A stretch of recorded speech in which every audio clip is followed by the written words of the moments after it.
नमस्ते बच्चों, कैसे हैं आप सब। आज हम हिंदी व्याकरण और रचना प्रबोध से अध्याय 3 शब्द विचार, उसमें हम तत्सम और तद्भव शब्दों का अध्ययन करेंगे। हम पिछले एपिसोड में भी कर चुके हैं, कुछ शब्दों का वाचन कर चुके थे, अब और बचे हुए हैं, उनको पढ़ेंगे हम। हालांकि उन लग रहा है कि भी इन शब्दों को पढ़ने में शायद हम समय गंवा रहे हैं, लेकिन गंवा नहीं रहे हैं, क्योंकि आप पढ़ते नहीं हैं, इसलिए आपको सुनना और पढ़ना दोनों ही जरूरी है। तो तत्सम और तद्भव शब्द हम पढ़ चुके थे, अब उससे आगे पढ़ रहे हैं। नयन ये तत्सम शब्द है जो संस्कृत से हमारी हिंदी में सीधे आए हैं, जो कि त्यों आ गए हैं, है ना। तत्सम शब्द वे शब्द हैं जो संस्कृत हिंदी भाषा की जो मूल भाषा है संस्कृत, या उसकी जननी जो है, उसमें से जो शब्द जो कि त्यों हम प्रयोग में लेते हैं उन्हें तत्सम कहते हैं। और उन्हीं तत्सम का थोड़ा सा बिगड़ा हुआ रूप तद्भव कहलाता है, जिसे हम अपनी सुविधा से बोलते हैं, मतलब सुविधा के अनुसार उनका उच्चारण करते हैं, उच्चारण करते हैं उन शब्दों को, वो तद्भव कहलाते हैं। नयन ये तत्सम है, तो इसका तद्भव ज्ञान नयन। निम्ब नीम, निद्रा नींद, नासिका नाक, निम्बुक नींबू, निष्ठुर निठुर, पक्ष पंख, पथ पंथ, पक्षी पंछी, पद्म पदम, पट्टिका पाटी या पट्टी, पर्यंक पलंग, है ना। पर्यंक संस्कृत में कहेंगे पलंग को पर्यंक, और हम तद्भव बोलते हैं पलंग। परीक्षा परख, परपट पापड़, पवन पौन, पत्र पत्ता, पाश फंदा, पाद पैर, पाषाण पाहन, पुच्छ पूंछ, पुष्कर पोखर, पुष्कर पोखर को बोलते हैं। पिपासा प्यास, पीत पीला, पुत्र पूत, पुष्प पुहुप, पंक्ति पंगत, प्रहर पहर, पानीय पानी, पूर्ण पूरा, पंचम पांचवा, पूर्व पूरब, प्रिय पिय, प्रस्तर पत्थर, पितृ पितर, प्रकट प्रगट। फिर अगली आगे है तत्सम। पृष्ठ पीठ, पृष्ठ पीछे भी बोलते हैं जिसको, और पीठ। पौत्र पोता, प्रतिच्छाया परछाई, फाल्गुन फागुन, परशु फरसा। आप ध्यान से सुनेंगे तो आप जो नहीं पढ़ पाते हैं, आपके लिए क्लिष्ट है, वो भी आप आराम से पढ़ सकेंगे। बधिर बहरा, बलिवर्द बैल, देखो बैल को क्या बोलते हैं संस्कृत में, बलिवर्द। वंध्या बांझ, बरकर बकरा, बालुका बालू, बालू रेत। बुभुक्षु माने भूखा, वंशी बांसुरी, विकार बिगाड़, भक्त भगत, बिगाड़ देते हैं या विकार आ जाता है, खराब हो जाती चीज़, उसके लिए। भक्त भगत, भल्लुक भालू, भागिनेय भानजा, भागिनेय भगिनी का बेटा, भानजा। भिक्षा भीख, भद्र भला, भगिनी बहिन, भाद्रपद भादव, भ्रमर भौरा, भ्रातृ भाई, वाष्प भाप। एक तरह से शब्दों का अर्थ ही हो रहा है जैसे, है ना। मशक मच्छर, मत्स्य मछली, मल मैल, मल मने गंदगी, मैल। मक्षिका मक्खी, मस्तक माथा, मयूर मोर, मध्य का मद, है ना, जो नशा देता है, मध्य। शराब को भी कहते हैं, शराब ही कहलाती है, मतलब मध्य, मद्यपान करना, शराब पीना, मद जो नशा देता है। मनुष्य मानुस, मातृ माता, मास महीना माह, मातुल मामा, मातुल कहते हैं मामा को। मित्र मीत। ठीक है, समझ में आ रहे हैं। अब आगे बढ़ रहे हैं हम और। मुक्ता मोती, मुख मुँह, मेघ मेह, मृत्यु मौत, शमशान मसान, यति जति, यजमान जजमान, यमुना जमुना, यम जम, यश जस, योगी जोगी, युवा जवान, यंत्र मंत्र, जंतर मंतर, यशोदा जसोदा, रज्जू रस्सी, राजपुत्र राजपूत, राजा का पुत्र भी और राजपूत भी, रक्षा राखी, यज्ञोपवीत जनेऊ, यूथ जत्था, राशि रास। मुझे पूरी उम्मीद है कि आप लोगों को बहुत अच्छा लग रहा होगा, और आपको खुद को लग रहे होंगे यार इतने सारे नए शब्द, क्योंकि हम पढ़ते तो हैं लेकिन हम इतना ध्यान से नहीं पढ़ते हैं। संस्कृत भी पढ़ रहे हैं लेकिन इतना ध्यान से नहीं पढ़ते हैं, तो एक बार आपका ये सब उच्चारण हो जाएगा और शब्दों का ज्ञान आपको हो जाएगा।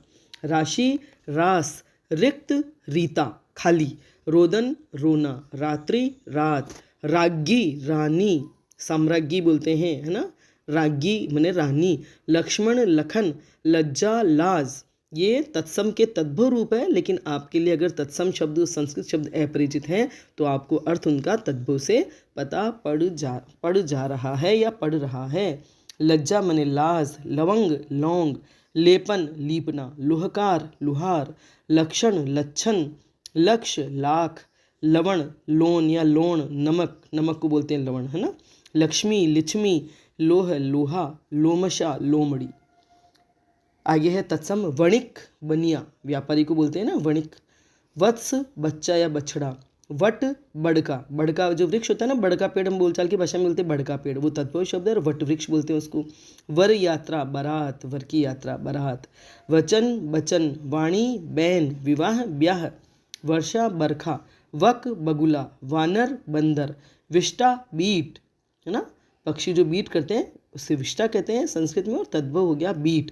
विद्युत बिजली, वृद्ध बूढ़ा, व्याघ्र बाघ, शैया सेज, शाप सराप, शीतल सीतल, शुष्क सूखा, शर्करा शक्कर, शत सौ, शाक साग, शिक्षा सीख, शुक सुआ, शुंड सूंड, श्यामल सांवला, श्वास सांस। श्रृंगार सिंगार, श्रृंग सींग, श्रेष्ठी सेठ, सरोवर सरवर मतलब तालाब, श्रृगाल मैंने सियार। ठीक है, आगे और हैं अभी थोड़े से ही। अब श्रावण सावन, ये जो सावन का महीना चल रहा है ना, उसे संस्कृत में बोलते हैं श्रावण मास, सावन का महीना। षोडश मने 16 है। सप्तशती मने सतसई, 700 बिहारी सतसई, तो सप्तशती मने सप्त मने 7 और शती मने 100, तो 700। संध्या सांझ, सपत्नी सौत, सर्प सांप, सरशप सरसों, सरशप सरसों, सत्य सच, सत्य सच, सूत्र सूत, सूर्य सूरज, स्वर्णकार सुनार, साक्षी साखी, स्वप्न सपना, स्थल थल, स्थान थान, स्नेह नेह, स्पर्श परस, हरित हरा, हस्तिनी हथनी, हथनी को बोलते हैं हस्तिनी, हट्ट हाट, हाट मने बाजार, हरिद्रा हल्दी, हंडी हांडी, हस्त हाथ, हरिण हिरण या हिरण को बोलते हैं, हास्य मने हंसी, हीरक हीरा, होलिका होली, हिंदोलना हिंडोला, हृदय हिय, क्षण छिन्न, क्षति क्षति, क्षति नुकसान होता है ना, जिसे हम बोलते हैं क्षति होगी, क्षति, क्षीण छीन, क्षार खार, क्षेत्र खेत, त्रयोदश 13 है। तो ये सारे जो थे तत्सम के तद्भव रूप, तत्सम और तद्भव दोनों ही थे। ठीक है, आगे चलते हैं थोड़ा सा। देशज शब्द, अब है देशज शब्द, ये पढ़े थे हमने तत्सम और तद्भव। किसी भाषा में प्रयुक्त ऐसे क्षेत्रीय शब्द, किसी भाषा में प्रयुक्त ऐसे क्षेत्रीय शब्द जिनके स्रोत का आधार या तो भाषा व्यवहार हो या उसका कोई पता नहीं हो, देशज शब्द कहलाते हैं। मतलब किसी भाषा में ऐसे शब्द काम में लिए जाते हैं जो उस क्षेत्र में, उसी भाषा या देश के क्षेत्र में अलग अलग स्थानों पर जिनके स्रोत का आधार या तो भाषा व्यवहार हो, आपस में बोलचाल का व्यवहार, या उसका कोई पता न हो, देशज शब्द कहलाते हैं। यानी देशज शब्द वे होते हैं जो स्थानीय भाषा के होते हैं, उस स्थान की भाषा के और देश की विभिन्न बोलियों से लिए जाते हैं। तत्सम शब्दों को छोड़ करके देश की विविध बोलियों से आए हुए शब्दों को देशज शब्द कहते हैं और इन्हें आवश्यकता अनुसार प्रयोग किया जाता है और ये बाद में हमारी भाषा का अंग बन जाते हैं। समय परिस्थिति और आवश्यकता अनुसार क्षेत्रीय लोगों द्वारा, स्थानीय लोगों द्वारा जो शब्द गढ़ लिए जाते हैं उन्हें देशज शब्द कहते हैं, है ना। उस वक्त की जो परिस्थितियाँ होती है या जरूरत होती है समय के अनुसार, जैसे परात, काच, ढोर, खचाखच, फटाफट, मुक्का आदि। ठीक है, समझ में आए। देशज शब्द, देशज देश, देशज देश और जन्म जन्म लेते हैं, जो देश में ही जन्म लेते हैं लेकिन अलग अलग बोलियों में प्रयुक्त होते हैं और वे सब आपस में मेल झोल से हमारे संपर्क में आने से सबकी जुबान पर चढ़ जाते हैं और धीरे धीरे वे बोलते बोलते भाषा का हिस्सा भी बन जाते हैं और भाषा में प्रयुक्त होते हैं। इसलिए हम इनका अध्ययन कर रहे हैं, देशज शब्द। ठीक है, देशज शब्दों के भेद इस प्रकार है। अपनी गढ़ंत से बने शब्द, अपनी गढ़ंत मतलब अपने आप ही गढ़ जाते हैं, गढ़ लिए जाते हैं। अपने अंतर्मन में उमड़ रही भावनाओं जैसे खुशी, गम अथवा क्रोध की अभिव्यक्ति करने के लिए व्यक्ति अति भावावेश में कुछ मनगढ़ंत ध्वनियों का उच्चारण करने लगता है, और यही ध्वनियाँ जब बार बार प्रयोग में आती हैं तो एक बड़ा जन समुदाय इनका प्रयोग करने लगता है, और धीरे धीरे उनका प्रयोग साहित्य में भी होने लगता है। तो अपनी गढ़ंत से मतलब अपने आप या अनुकरण के आधार पर ऐसे अपने अंतर्मन में उमड़ रही भावनाओं जैसे खुशी, गम, खुशी के लिए हा हा हे हम बोलते हैं, शोर मचाते हैं, गम होता है तब भी किसी न किसी तरह से अभिव्यक्त करते हैं, क्रोध को अभिव्यक्त करते हैं। तो उस वक्त जो ध्वनियाँ मुंह से निकलती है और वे ध्वनियाँ बार बार सभी लोग प्रयोग में लेते हैं, तो धीरे धीरे वो भाषा का अंग बन जाती है और उनका प्रयोग साहित्य में भी होने लगता है। इसमें अनुकरण के आधार पर बने हुए शब्द भी आते हैं। अनुकरण मतलब कोई सजीव है, कोई सजीव या जैसे जीव है, जीवित प्राणी है, या कोई निर्जीव वस्तु है, उसकी जो ध्वनियाँ होती है उनमें से जो ध्वनियाँ निकलती है काल्पनिक या वास्तविक ध्वनि के अनुकरण के आधार पर शब्दों का निर्माण किया जाता है, तो वे अनुकरणवाचक देशज शब्द कहलाते हैं। आप इनको इसी में शामिल कर सकते हैं अपनी गढ़ंत से, क्योंकि वो ध्वनि के अनुकरण के आधार पर बनते हैं।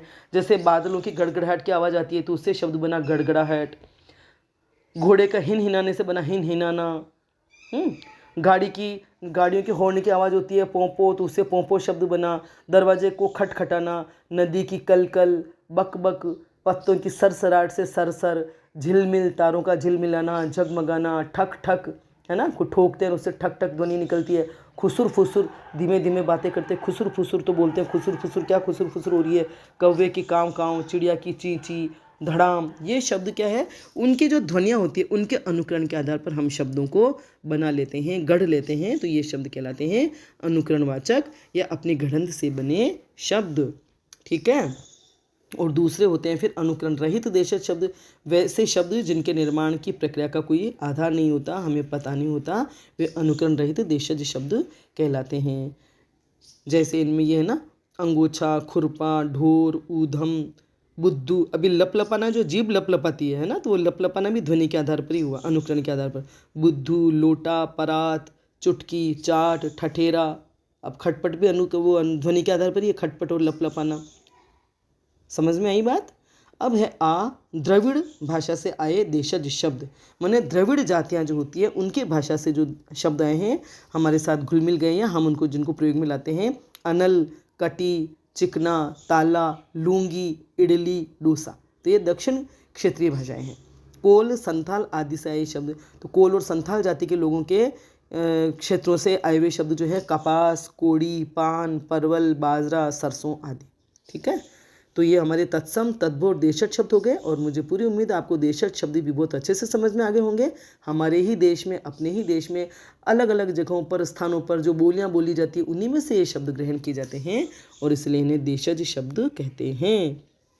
अब है विदेशी शब्द। राजनीतिक, आर्थिक, धार्मिक एवं सांस्कृतिक कारणों से किसी भाषा में अन्य देशों की भाषाओं के भी शब्द आ जाते हैं, उन्हें विदेशी शब्द कहते हैं। हर देश के दूसरे देशों से संबंध होते हैं, राजनीतिक संबंध होते हैं, आर्थिक संबंध होते हैं, व्यापार होता है, उद्योग धंधों का विकास ऐसे ही होता है ना, व्यापार होता है, आदान प्रदान होता है, चीज़ों का आयात निर्यात होता है, राजनीतिक संबंध होते हैं, धार्मिक संबंध होते हैं, धार्मिक यात्राएं होती है, सांस्कृतिक संबंध होते हैं। इन वजहों से किसी भाषा में अन्य देशों की भाषाओं के शब्द आ जाते हैं। जैसे हमारे भारत में दूसरे देशों की जिन जिन देशों के संपर्क में आते हैं वहाँ के शब्द आते हैं, तो इन्हें हम विदेशी शब्द कहते हैं। हिंदी में अंग्रेज़ी, फारसी, पुर्तगाली, तुर्की, फ्रांसीसी, चीनी, डच, जर्मनी, रूसी, जापानी, तिब्बती, यूनानी भाषा के शब्द प्रयुक्त होते हैं। आप लोग कई बार ना विराम चिन्हों का भी ध्यान से प्रयोग नहीं करते। अब जैसे मैंने रुक रुक के बोला ना, हर कोमा के यहाँ कोमा थी जहाँ, तो जैसे कोमा लिखित रूप में विराम चिन्ह हो गया, और आपको बोलते वक्त ऐसे थोड़ा थोड़ा रुकना पड़ता है। आई बात समझ में। तो हिंदी में इन विदेशी भाषाओं के शब्द प्रयुक्त होते हैं। अब जैसे अंग्रेजी भाषा के शब्द जो प्रायः हिंदी में प्रयुक्त होते हैं, मतलब हमारी हिंदी में अंग्रेजी भाषा के शब्द ऐसे घुल मिल गए हैं कि हमें पता ही नहीं चलता कि हम अंग्रेजी बोल रहे हैं, हिंदी शब्द बोल रहे हैं, मतलब हिंदी शब्द बोल रहे हैं या अंग्रेजी शब्द बोल रहे हैं, इतने हमारी आदत में शुमार हो चुके हैं। जैसे अफसर, एजेंट, क्लास, क्लर्क, इनके हिंदी शब्द जो है वो हम बोलते ही नहीं हैं, बस इनको ऐसे ही प्रयोग में लेते हैं। Nurse, car, copy, coat, guard, cheque, tailor, teacher, truck, taxi, school, pen, paper, bus, radio, register, rail, readymade, shirt, suit, sweater, ticket आदि। ठीक है, ये अंग्रेजी भाषा के शब्द हैं और हमारी आदत में इतने शुमार हो चुके हैं कि हमें शायद हम सोचते ही नहीं कि अंग्रेजी के शब्द हैं या हिंदी के हैं। अरबी भाषा के शब्द अक्ल, अदालत, आज़ाद, इंतज़ार, इनाम, इलाज, इस्तीफ़ा, कमाल, कब्जा, कानून, कुर्सी, किताब, किस्मत, कबीला, कीमत, जनाब, जलसा, जिला, तहसील, नशा, तारीख, ताकत, तमाशा, दुनिया, दौलत, नतीजा, फ़कीर, फ़ैसला, बहस, मदद, मतलब, लिफाफा, हलवाई, हुक्म, हिम्मत आदि। फ़ारसी के शब्द अखबार, अमरूद, आराम, आवारा, आसमान, आतिशबाजी, आमदनी, कमर, कारीगर, कुश्ती, खजाना, खर्च, खून, गुलाब, गुब्बारा, जानवर, जेब, जगह, ज़मीन, दवा, जलेबी, जुकाम, तनख्वाह, तबाह, दर्जी, दीवार, नमक, बीमार, नेक, मजदूर, लगाम, शेर, सूखा, सौदागर, सुल्तान, सुल्फा आदि। तो ये अरबी फारसी भाषा के जो शब्द हैं उनको हम इतना प्रयोग करते हैं कि हमें कभी सोचने की ज़रूरत नहीं पड़ती कि इनको हिंदी में क्या बोलते होंगे, हमें पता भी नहीं है, पता है ही नहीं और हम करेंगे भी नहीं, है ना, पता करेंगे नहीं कि हमारे आदत में शुमार और हम बड़े मज़े से बोलते हैं, प्रयोग करते हैं इनका। पुर्तगाली भाषा से अचार, अगस्त, आल्पिन, आलू, आया, अनन्नास। आपको पता था इन शब्दों का कि ये किन किन भाषाओं से आए हुए हैं? तो पढ़ रहे हैं तो अच्छा है ना। अनन्नास, इस्पात, कनस्तर, कार्बन, कमीज़, कमरा, गोभी, गोदाम, गमला, चाबी, पीपा, पादरी, फीता, बस्ता, बटन, बाल्टी, पपीता, पतलून, मेज़, लबादा, संतरा, साबुन आदि। तुर्की भाषा से इन सब देशों से हमारे संबंध रहे हैं। इन देश के निवासी हमारे देश में आए हैं और हम भी उन देशों में जाते हैं। आका, उर्दू, काबू, कैंची, कुर्की, कुली, कलंगी, कालीन, चाक, चिक, चेचक, चुगली, चोगा, चम्मच, तमगा, तमाशा, तोप, बारूद, बावर्ची, बीबी, बेगम, बहादुर, मुगल, लाश, सराय आदि। अब फ्रांसीसी भाषा के शब्द अंग्रेज़, काजू, कारतूस, coupon, table, mayor, marshal, menu, restaurant, soup आदि। चीनी से, है ना, चीन से जो शब्द हैं, चीनी भाषा से जो शब्द हैं, चाय, लीची, लोकाट, तूफान आदि। डच से तुरुप, चिड़िया, ड्रिल। जर्मनी से नाज़ी, नाजीवाद, किंडरगार्टन आदि। तिब्बती से लामा और डांडी। रूसी से जार, सोवियत, रूबल, स्पुतनिक, बुजुर्ग, लूना आदि। यूनानी से academy, atom, Atlas, telephone, Bible आदि। ठीक है। अब है 5 नंबर पे संकर शब्द। संकर का अर्थ आप जानते हो मिश्रित। हिंदी में वे शब्द जो दो अलग अलग भाषाओं के शब्दों को मिलाकर बना लिए गए हैं संकर शब्द कहलाते हैं। दो अलग अलग भाषाओं के शब्दों को मिश्र करके मिला करके जो बना लिए गए हैं उन्हें संकर शब्द कहते हैं। जैसे ये शब्द वर्षगांठ, इसमें वर्ष शब्द संस्कृत से लिया है और गांठ शब्द हिंदी से, और हम वर्षगांठ का प्रयोग करते हैं बड़े मजे से करते हैं जैसे हिंदी का शब्द है, लेकिन इसमें एक शब्द संस्कृत का लिया हुआ, एक शब्द हिंदी का लिया हुआ। उद्योगपति, उद्योग है संस्कृत का शब्द, पति है हिंदी का शब्द। रेल यात्री, रेल है अंग्रेजी का शब्द और यात्री है संस्कृत का शब्द। टिकट घर, टिकट है अंग्रेजी का और घर है हिंदी का। नेक नियत, नेक है फारसी का, नियत है अरबी का। जांच करता, जांच है फारसी का, करता है हिंदी का। बेढंगा, बे फारसी से आया है और ढंगा हिंदी से है। बेआब, वही बे फारसी का और आब अरबी का। ठीक है, मतलब कितने ताज्जुब की बात, हम इतने आराम से इनको बोलते हैं, हमने कभी सोचा ही नहीं कि इसमें ये दो भाषाओं के शब्द प्रयोग में ले रहे हैं। सजा प्राप्त, सजा फारसी भाषा से आया तो प्राप्त हिंदी का शब्द है। उड़न तश्तरी, उड़न हिंदी का है तो तश्तरी फारसी का है। बेकायदा, बे फारसी का है तो कायदा अरबी का है। बम वर्षा, बम अंग्रेजी का है तो वर्षा हिंदी का है। और हम कितने आराम से कितने सहज भाव से इनका प्रयोग करते हैं दो भाषाओं के शब्द मिला करके। आई बात समझ में? तो आपको आज ये बहुत ही अच्छा लगा होगा, लगना चाहिए, क्योंकि हमने इन शब्दों की तरफ ध्यान ही नहीं दिया। ये सब बोलचाल में हमारे किस तरह से प्रयुक्त हो गए बिल्कुल सहज भाव से, है ना, कि हमारे बोलचाल के शब्द बन गए हैं, जबकि इनका कैसे इनकी रचना हुई है, किस भाषा के शब्द, इन्हें हमें कोई जानकारी नहीं थी। तो आज आपको इनकी जानकारी मिली और आप ज़रूर जान करके बड़े ही खुश हुए होंगे और आपको ये बिल्कुल नए भी लगे होंगे। ठीक है, तो आज का वीडियो पसंद आया हो तो इसे लाइक करें, अपने दोस्तों के साथ शेयर करें, मेरे चैनल को सब्सक्राइब करें और बेल आइकन भी अवश्य टच करें, ताकि जब भी मैं आगे वीडियो बनाऊंगी उसकी सूचना आपको तत्काल मिल जाएगी। अभी आगे का जो चैप्टर है वो हम बाद में पढ़ेंगे, रचना के आधार पर शब्दों का निर्माण या शब्द भंडार या शब्द परिचय। ठीक है।